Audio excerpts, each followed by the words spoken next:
Okay. I never know which camera to look at to do my intro, but hi everyone. Kidding. Hi everyone.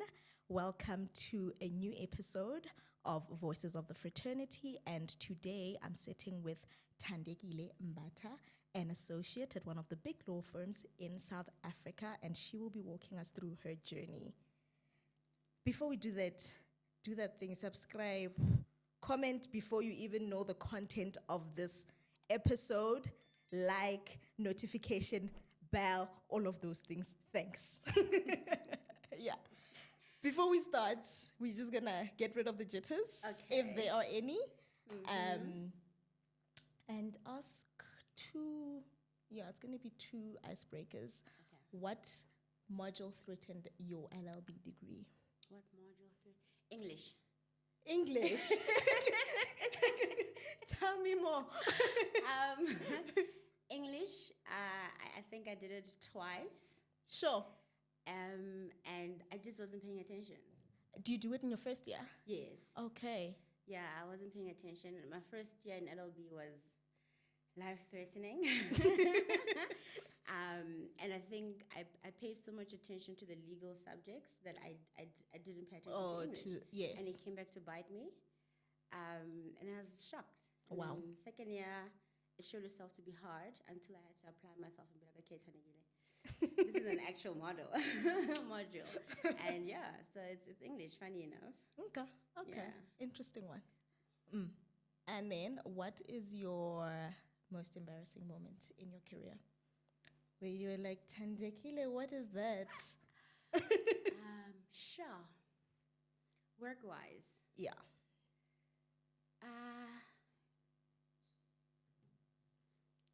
So I did sales. Yes. One of my first, my first corporate job was going to be in sales. And I just never met target. I was not a salesperson. So instead of, not the telemarketing kind of sales, we did almost like customer relations. Okay. So when clients complained about our products, I was quick to try and help them as opposed to resell the product to them. Mm-hmm. Can you try move your mic towards yourself? Hopefully it doesn't fall.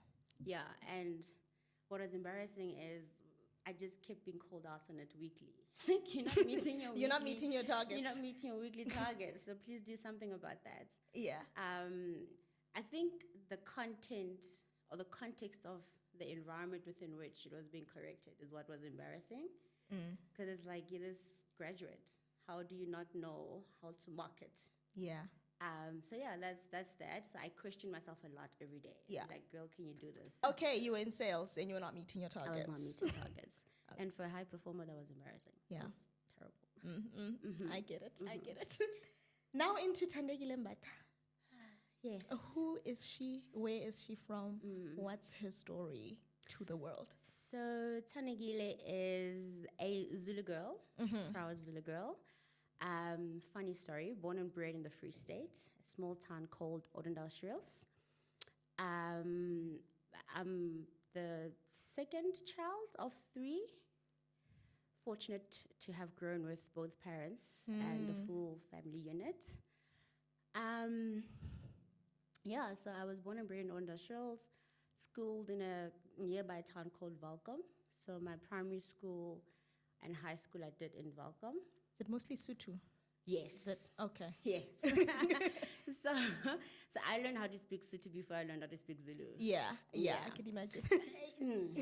Yeah. So that is I grew up very introverted, so I didn't really have much of a social life. In addition to that, my parents are very strict. So socializing was not like much of an option. I was an engaged student insofar as sports. So I played a lot of sports. I played hockey, did athletics, at some point did tennis, did swimming, and then gradually moved to do basketball. So hockey and basketball were my main sporting activities. Yeah. And I did those up until my first few years in varsity, actually. Wow. And then I really grew up introverted. Now that I think about it, I wasn't that social. And yeah, that's as much as I can say on my background. In your background. And how do you enter this is the career I'm taking? Because yes, you did not go straight into the law. I did not. I actually was supposed to be doing drama, music, and dance. Okay. So in grade 11, when you do your university applications, grade 11 and grade 12, those are my first options. My first option was drama, music, and dance at the TUT School of Arts. Sure. My second option was the other way around. It was dance, music, drama. And then my third option was marketing. So that's where I wanted to go with my career. I'm quite a creative, so I wanted to explore a lot of that. I did drama as a 7th module in high school. I was quite artistic as well. I did some dancing. Literally did like dance classes, dance exams, the whole works as a kid. So I thought I would do that. And then, so to do those things, you need to have a portfolio, whether it's a dance portfolio, drama portfolio, music portfolio. So I had a dance and music portfolio. I had a dance and drama portfolio. I didn't really accumulate a music portfolio. So based on that, I couldn't continue with that. And I landed in marketing. Okay. And I did marketing, but I Is didn't it do it because at it's TUT. closer to creativity and stuff? Okay. So I used to watch Generations, and I wanted my own advertising agency. As many communications. As many communications. So I was like, okay, that's the next best thing I could do. Yeah. Right? So I then opted for marketing. And how was that and actually the work experience until you decided, or when you decided now? I think, marketing was good. Excuse me, I really enjoy it. I did it for quite a bit. I was allowed to be myself, to be creative, to be strategic, to be playful and serious. I did, however, pivot within marketing. They introduced a module called international marketing. Okay. So it was like a different stream. So what then happened was it became a little bit more corporate-y, more commercial, because you're dealing with, international trends, a little bit of business on the side and all of that.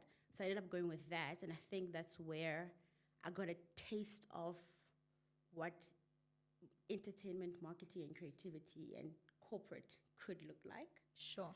But I was very political. Also, my dad is quite political, so we used to have political conversations at the dinner table. And he used to talk about the law a lot because he was in public service in the law space. And I think those conversations and that type of engagement still kept me very curious about the legal system, justice, equality, and I ventured into that as a student, so I was quite active politically. I then joined really interesting organizations along the way, your BMFs, etc. So that harnessed that interest in law.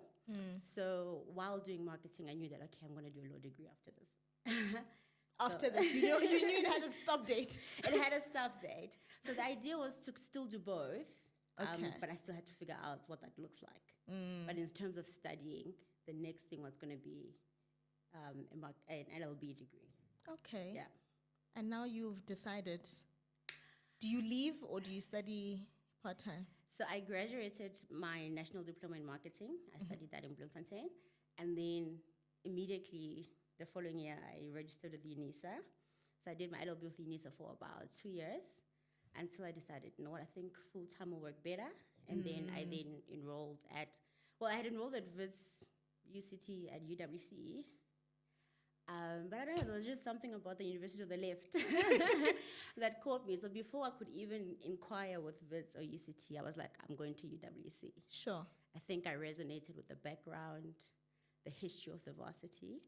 Very interesting, because we all go to the traditional.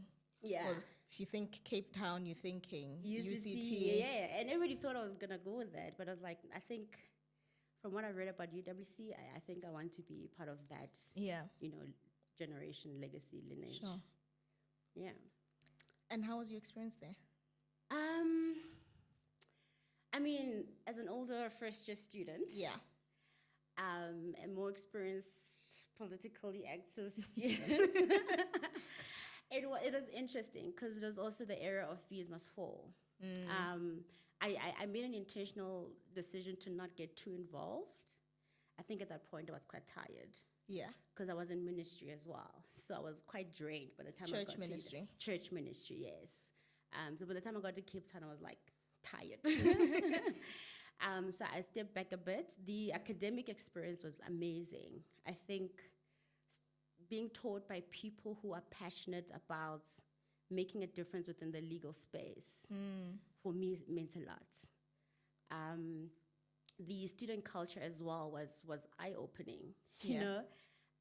It was very engaging, very pro-black, you know, pro-equality, because we're all just trying to make it in this life thing, and we need you guys to open up the space for us to do that. Yeah. And I liked it a lot.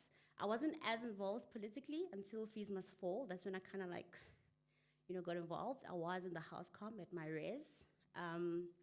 So I think that created space for me to be a little bit more vocal in terms of what needs to change, what are we doing right, what can we do better. Yeah. So yeah, from a holistic point of view, it was a really growing. Well, I was growing a lot. I developed quite a lot. Yeah. And I think I got cemented in the. Well, I thought I did. Cemented in the type of law I wanted to practice. Is it what you're practicing now? Oh no, child. Okay. Opposite end. And at that Opposite point, end. did you feel older? Did you have those feelings? Yes, fortunately for me, you know, God is so amazing. Because one thing I prayed for was, God, I want God-ordained friends. I need people who will walk this journey with me, who will understand where I'm at. I was at a very difficult time in my personal life. Sure. Like I said, my first university was a do or die. And I needed a support structure. So I was fortunate to meet people who were also a little bit older. Okay. I remember one of my first girlfriends in varsity, she was also an older student. She had done something in the dental space before. So having someone who understood that. And also, I mean, I am quite young at heart. So I resonated and connected with even the younger students who it never really felt like I was older or they were younger. I think because some of them are also very mature. But in terms of from class to class, campus engagement, I did feel like I'm too old for this. I'm not dealing with this drama. Yeah. So I think it had its moments, but it definitely had its disadvantages. It had its advantages as well. Yeah. Okay. And at what point do you decide to start applying or hear that after this degree, there's a job that I need to do? Am I going the advocacy route? Am I going the attorney route? Yeah. In-house compliance? Yeah. So I wanted to be an advocate. Sure. Okay. I had two options. So in my final year or in my elective year, I did a lot of human rights, gender study type of modules. So I wanted to gravitate towards that space and do a little bit more pro bono work. So I was very clear, I want to be an advocate. Sure.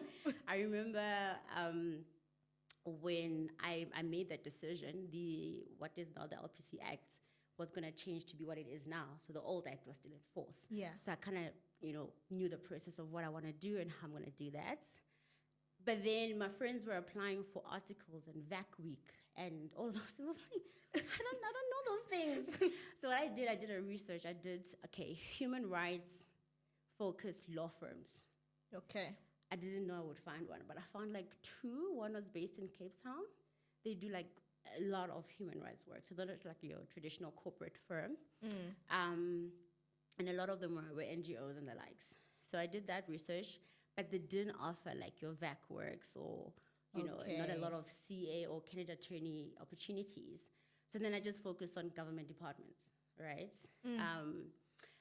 But peer pressure, I did apply for VAC work and, the big five. And I was like, I'm really just casting, a fishing rod. I'll see what happens. Funny story, then where I currently am, they were like, oh, we've considered you for, VAC work, etc. I was like, okay.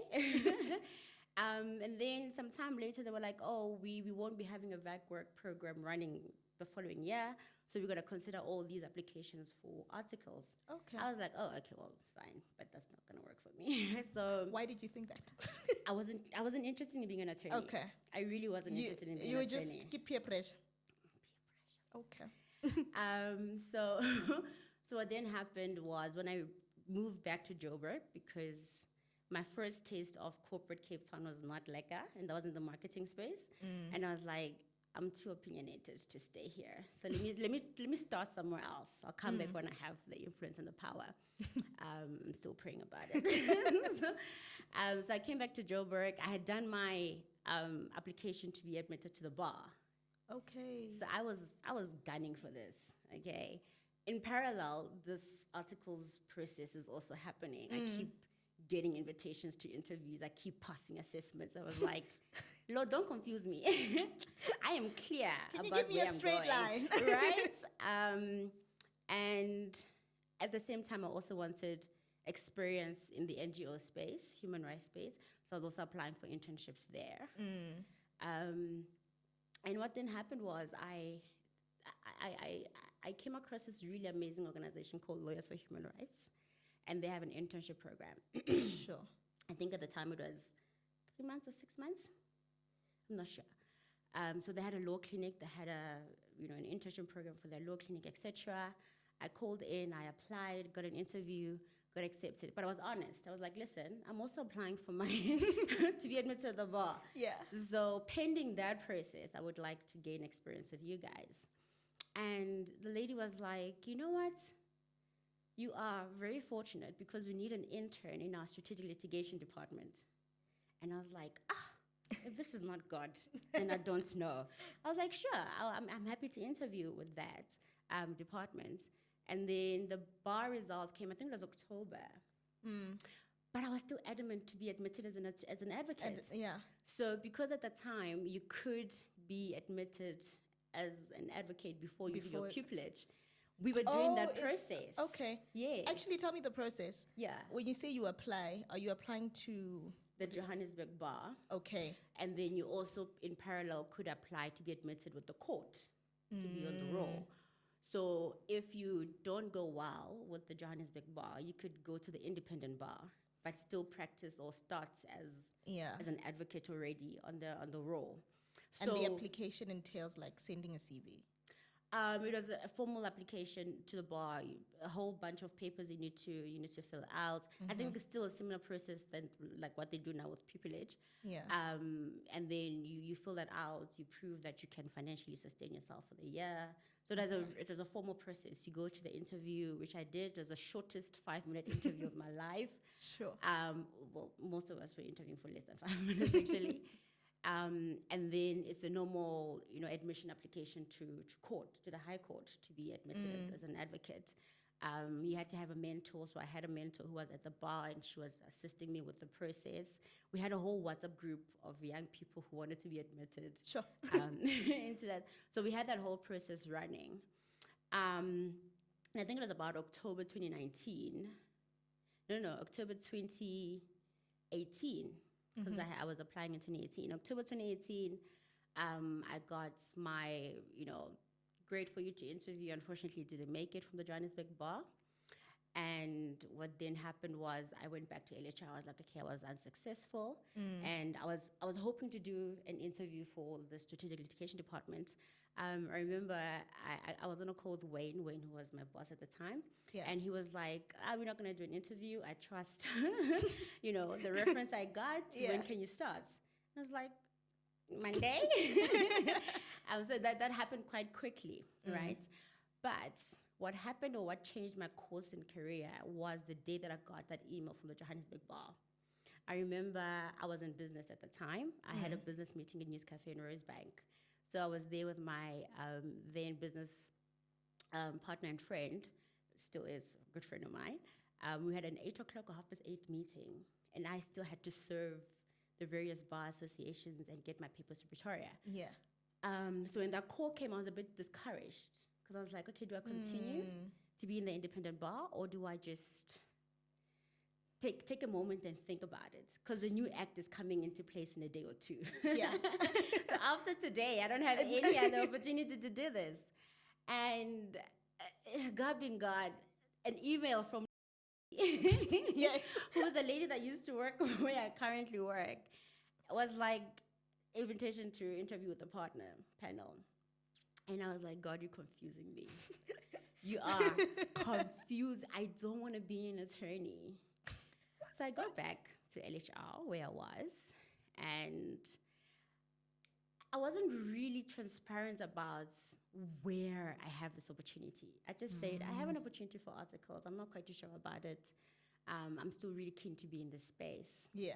I remember when they gave me the day to go for my interview, I then had to say, where am I going? Yeah.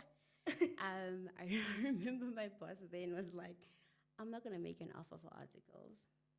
You're going to go to this firm, Go. get as much from it as possible, and then you can always come back if you want. Yeah. Right? Yeah.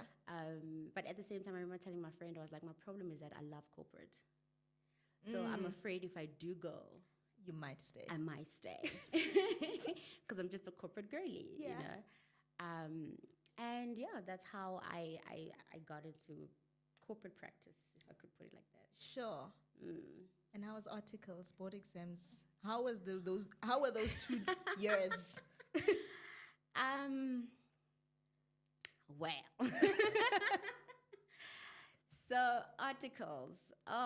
I think I had a good run with my articles.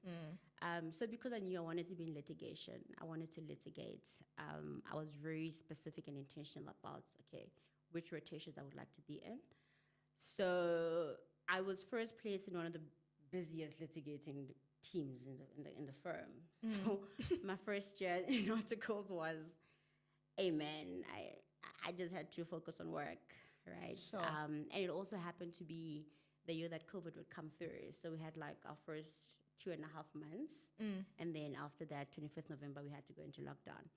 So it was a hectic time because it was a busy team, a lot of heavy lifting as a junior. I enjoyed it because I think I had enough experience from LHR to then be able to do this. Yeah. I was familiar with court processes, so it wasn't like a new Yes, ground for yeah. me. So I had some experience. I could do it with a little bit more ease than other candidates. I then had a transactional law rotation after that. Funny is, I actually fell in love with it. Transactional is a corporate so banking team. and Oh, finance. banking and finance, Yeah. okay. I then had a bank and finance rotation. That was a bit tough. Yeah. But mainly because, work politics, people management, the work in itself, I thoroughly enjoyed. And I was very fortunate to have one of my first big transactions with a really great senior associate who was at the firm at the time and a partner who was also at the firm at the time. Sure. And it was, it was amazing, and we worked through one of the busy seasons in bank and finance, which was at December time. And I just felt validated because I was working with people who recognize your good work, who were willing to teach you. Well, unfortunately, the rest of my rotation didn't go that well, but I still learned.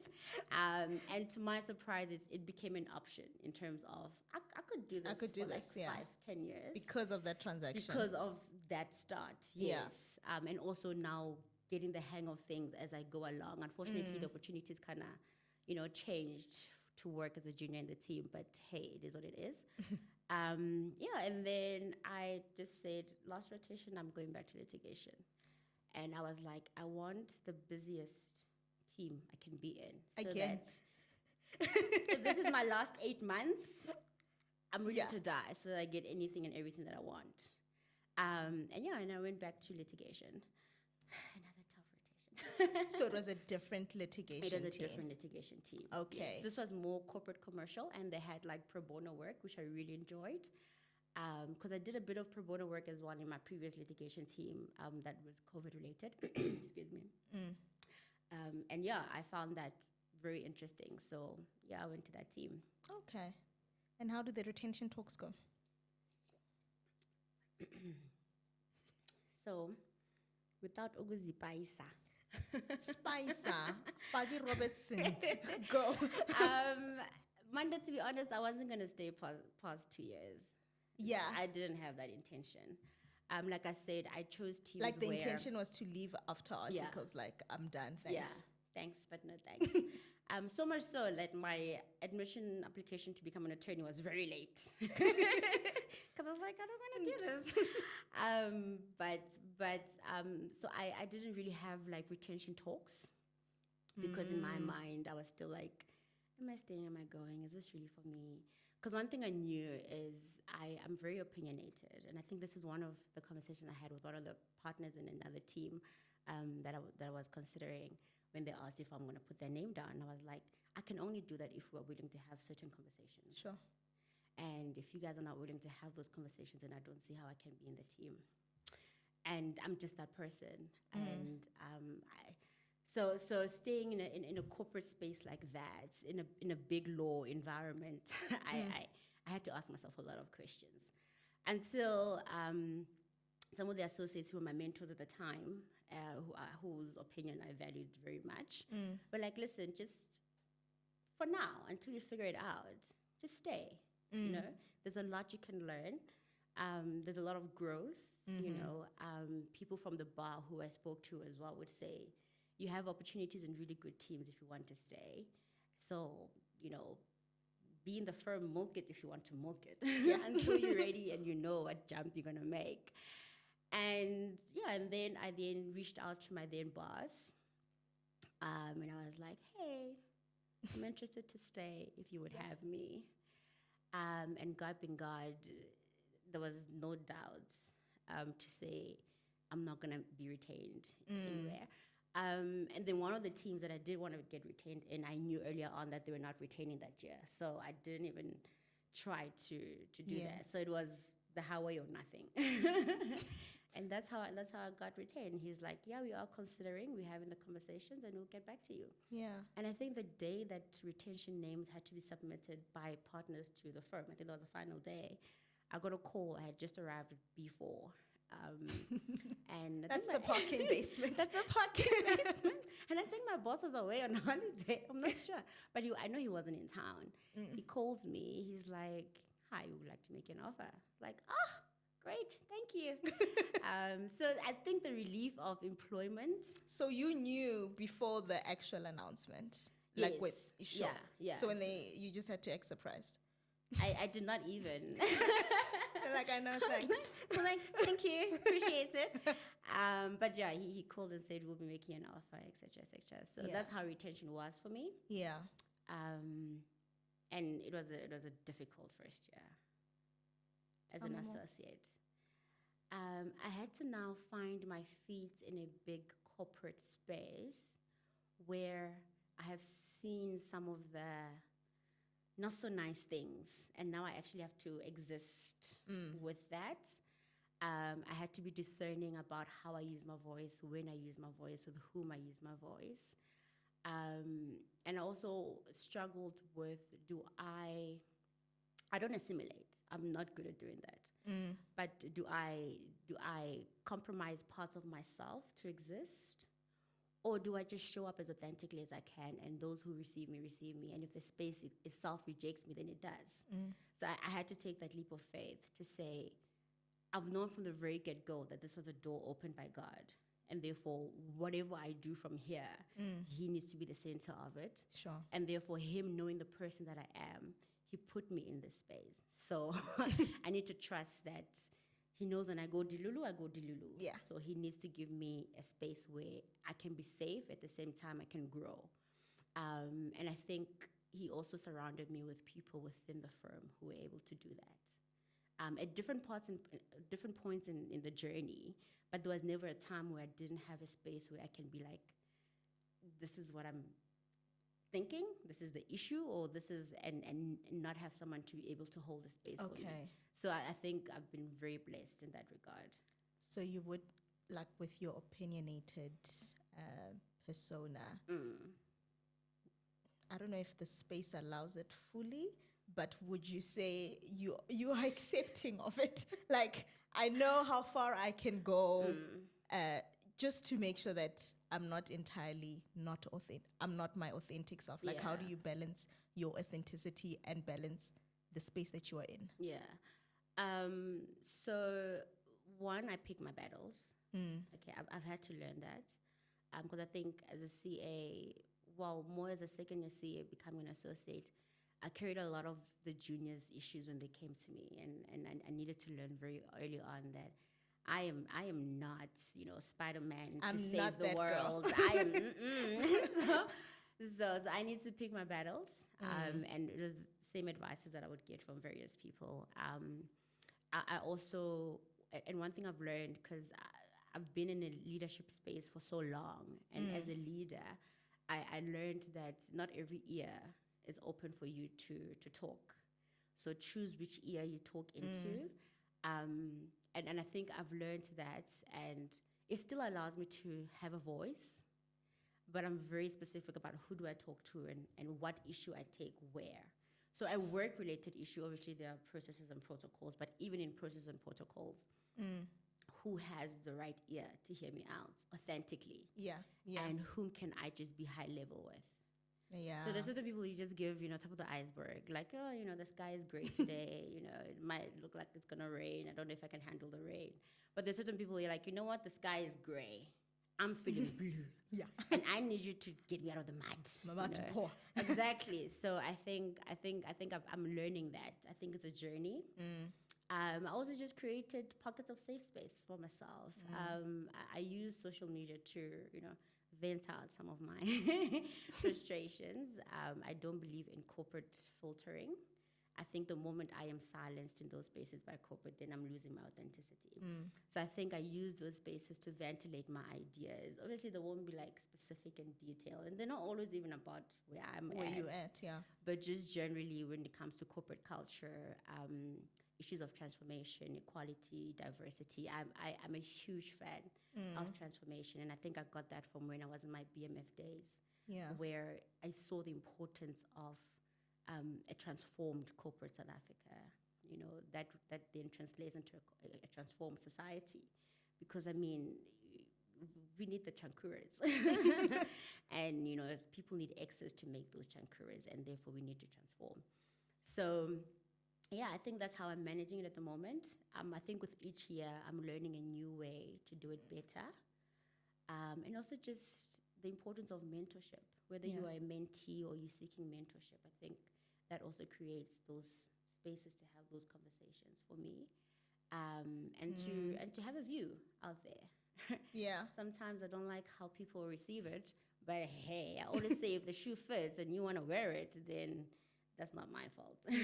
Yeah. And what do you think the stumbling blocks or the hurdles to actually achieving a transformed corporate culture, particularly in law firms? I know the big law firms, we don't really always see transformation. It's almost like transformation is right at the bottom, and in the higher you go, transformation is not a thing anymore. What do you think? Why do you think that is the case? And how do you? What are your views on how we can sort of get over that hurdle? Yeah. Let me start with why I think that's the case. Because we're dealing with a system, right? We're dealing with a system that was built over hundreds and hundreds of years. And we're dealing with people who run the system who at most times are not willing to change for whatever reason. Some reasons are, unintentional. Some are very intentional. And because we're dealing with the system, there will always be a hurdle as to what can be changed, how fast, and how much effort is required. What can be done? I was having this conversation earlier today. I firmly believe that for a long time we've had one-sided conversations, right? Whether it's telling juniors how to carry themselves when they get into a corporate space, or you empowering women how to dominate and take up space, it's always been one-sided, right? You're telling the victim per se, or the likely to be a victim, the minority, what to do. But I don't know if we're having conversations with the people who are actually running things. So I was saying to someone this morning, it would be so great if we can have a conversation amongst people who are in leadership, so in excos, in C-suite positions, in boards, to actually have a conversation, honest conversations about, are we creating a space for the people that we are bringing into it. Because it's good and well to get your triple BE scores and your numbers on transformation for regulatory processes. But are you then saying, I'm hiring Thandekile as a black female, I'm doing that intentionally because I want her here for whatever reason. Am I creating a space for Thandekile to exist and to thrive as a black female in that space? And those are conversations, no matter how many times we as juniors or people who are in the minority can have that discussion. We need the people who are actually making the decisions to be the ones that start asking themselves those questions. And I think hopefully that will open a willingness and also just an awareness of why do you need to create that space? Because if you don't have that space, Thandekile will come. They will do what they need to do, but there will always be a ceiling. Because beyond a certain point, I cannot exist because whether it's gatekeeping, whether the system is just not accommodative, and therefore we have a mass influx of young black talent or whatever the minority group looks like, but we don't see that translating through to the higher powers, right? And I mean, that doesn't take away that a lot has been done in the past 30-something years. However, the margin within which that's been done is quite small compared to what still needs to be done. And I think I'm a firm believer in conversations. And I think if you have conversations, real conversations about the issue, then the problem solving process can start. Because you can't solve an issue that you are not aware of or you are blind to, right? So that's my take on that. How do we ensure you in your personal capacity? Because I think a lot of the times when we have these conversations, it's taken back to, it's your future, it's your career. You run it. What do you think it takes for a young Thandekile, being a black female, to actually make it? Like, you've already made it. You're now a third-year associate, basically on your way up. What do you think motivates you or gives you or how do you survive in these spaces? Because I think a lot of the times, first year is very hard. You really thinking of exiting, but you haven't. You now at year 3. And there are many reasons. It could be financial or whatever, but you are now here, and you're probably going further into the space that you're currently in. And I just want to know, what does it take for a black woman to actually make it when taking charge of your future, not necessarily relying on the system? Because sometimes, again, these conversations can take many years to actually favor the minority. So I'll speak from personal experience. I am not at all mandated to speak on behalf of black women. But from personal experience, I always remind myself of the why, right? I still grapple with my why, because I think I haven't fully embraced it. I'm still seeing it as God has a plan, and I just need to be obedient. But that on its own is a huge why for me. So I always go back to my why. Why am I still here? And that then anchors me to continue. And in the past 2 years, it's also coming to the reality of the space that you're in. So I think as juniors, we need to deal away with the voices that we hear about what the space is or could be. And you need to, from your experience, be able to say, okay, this is how I'm seeing company X in my view. And with that reality, how do I then make space for myself where I'm at? And I think that realization has helped me be able to have same conversations, but in smaller groups. So having a conversation with a decision maker that, makes decisions directly affecting you, and to say, I have an issue with being the only female in this team. And that's affected me because the dynamics don't seem to be the same. So how do we, and also you kind of have to educate people, because if you're saying that to, let's say it's a white male, what do you mean? You have an issue with being you here, you're part of the team, you have to work, just work. But it doesn't take away the fact that you feel, because in your lived experience in that space, you feel like there's an issue here, right? And I think being able to have those small conversations to pave your own path and you taking charge of your career. Because if you're saying, I still want to be here, let's say for goodness sakes, I want to make it to partnership or directorship, I have a certain number of years to go. So I need to be able to take charge of, okay, how do I make the people aware of the journey that I'm on and how I would like for them to support me? And then be engaging to that effect. And it's not easy. Yeah. It takes courage. I don't know how many people had to push me to that end to actually start having those conversations because it's intimidating to be like, I want to tell someone who's done this for so many years that I have an issue with how you're currently doing it. I'm not saying that's what I did, but that's basically some of the conversations we need to have. And as part of taking charge of your career, you also need to be able to. And I usually tell juniors this sometimes when they do ask, which they do. It's really not about what someone says, right? If Manda didn't have a great experience working with a specific person, it does not automatically mean that you are not going to have a great experience. Yes. So you need to cherish your own experiences and make the journey about you. It's a selfish stance that you need to take because at the end of the day, you are going to account to you 5-10 years from now about what have you done, you know. And I think having that at the back of your mind all the time to say, okay, and I used to tell people this when I was in articles. I was like, yeah, it's a great firm. It's one of the big five. I love that for them. But I'm interviewing them just as much as they're interviewing me. Yes. Right? So if I decide, but actually, you guys don't match with my value system, I can do that. I think that's important. You know, I think we forget that in as much as they're interviewing you, you're also interviewing them, and you have the option at the end to say, deuces, or I'm staying. You align. Yeah. Exactly. And I think that's a continuous conversation you need to have with yourself. I recently learned this year from having numerous conversations with someone very close, is you have your own work values, or you develop those values as you get the experience in a space. And the moment you feel like your values are just not aligning with the space, it really is okay to say, this is it for me, hey?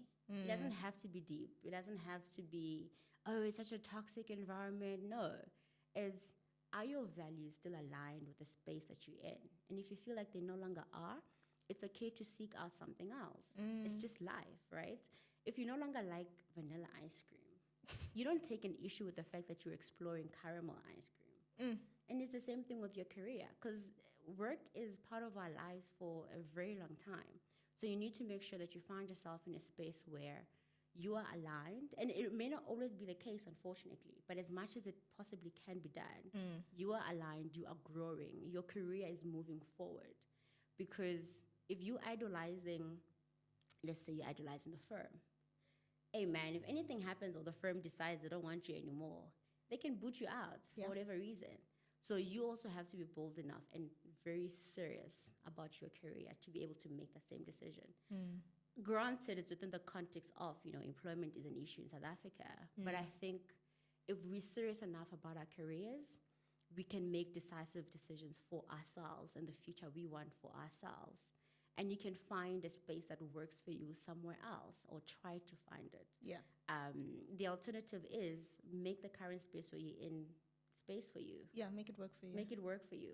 And even that is going to take boldness, because you need to educate people about, what do I want? Yeah. What is going to work for me? How can we make this relationship work? Yeah. Because it's two-sided. It is. Unfortunately, systematically, we're always giving. But it's two-sided. You know, Oh, man, thank you so much for your time. It's the end. But thank you so much for sharing your experiences. I am a firm believer in sharing stories, because in one way or another, it reaches someone. It helps them make a critical decision in their life at the time that they come across this episode. So thank you for your willingness to come and sow into this vision. And Well, thank you for the invite. It's really an honor to sit here and have these conversations with you. Thank you. And to the viewers, thank you for sitting it out. To the listeners, thank you for listening. And don't forget to comment, a like, subscribe, notification bell. And that's it from Voices of the Fraternity with Manda Mashego. Peace. We done! Well done!